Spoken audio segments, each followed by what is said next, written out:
Hey you, think about this for a second. Could you make an entire game in just 3 days? After not opening Unity for 4 months? Well, I accidentally had to find out. A few months ago, I was casually scrolling through YouTube when I came across a video from Junior Dev announcing a brand new game jam. It looked like a lot of fun, so I thought yeah, I'm definitely joining this. Then, I completely forget about it. You know how it goes, school, exams, studying, etc. The game jam disappeared from my mind. Until one day I picked up my phone and saw a notification the very serious game jam theme is. I have forgotten the jam even exists. Because of some personal reasons, I only had the last 4 days available before the deadline, and in reality, I only spent about 3 days actually making the game. So this was going to be interesting. The first challenge appeared before I even wrote a single line of code. When I opened Unity, I realized the last game I'd worked on was Grapple Adventure for the Conduit Festival Game Jam. Over 4 months earlier, I had forgotten where everything was. My shortcuts, my workflow, even simple things left unfamiliar. So the first hour wasn't really game development, it was me remembering how I make games. Once I got back into the flow, another challenge appeared. The challenge I've had since I started making games. Art. I can draw, and honestly, I think I've used the Pixel Adventure assets enough time to last a lifetime. I searched for assets back, but nothing matched the style I want. Mixing different art styles always make a game feel inconsistent. So instead of forcing it, I made a decision.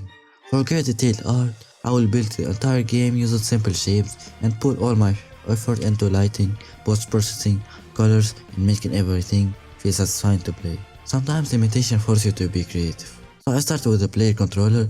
This time I wanted to feel as polished as possible.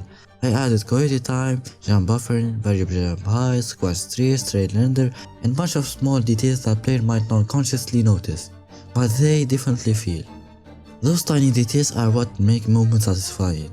After that, I started designing levels and creating enemies. Everything seemed to be coming together. But after releasing the game, players pointed out something I had realized. The wall jump wasn't very clear, and neither was the spinning mechanic. When you're the one building the game, it's easy to assume players understand everything because you already know how it works. They don't. That's why playtesting is so important. Speaking of playtesting, originally the player had only 5 hearts. The game was brutally difficult. After a few test runs, I doubled the health to 10 hearts. It instantly became much more enjoyable. Sometimes small changes make the biggest difference. Now, let's talk about the music. For the first time ever, I decided to compose my own soundtrack in FL Studio.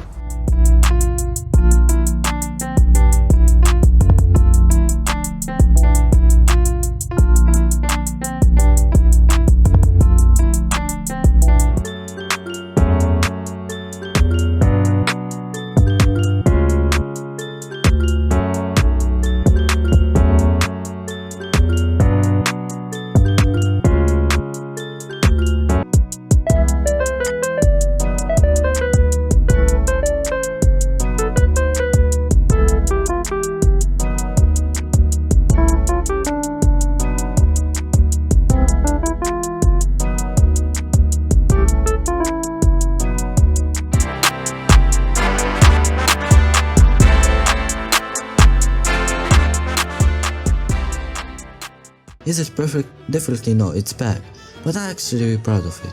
Everyone starts somewhere, and the fact that I made my own soundtrack instead of downloading one feels like a huge milestone. Sound effects, well, let's just say they're a little less original.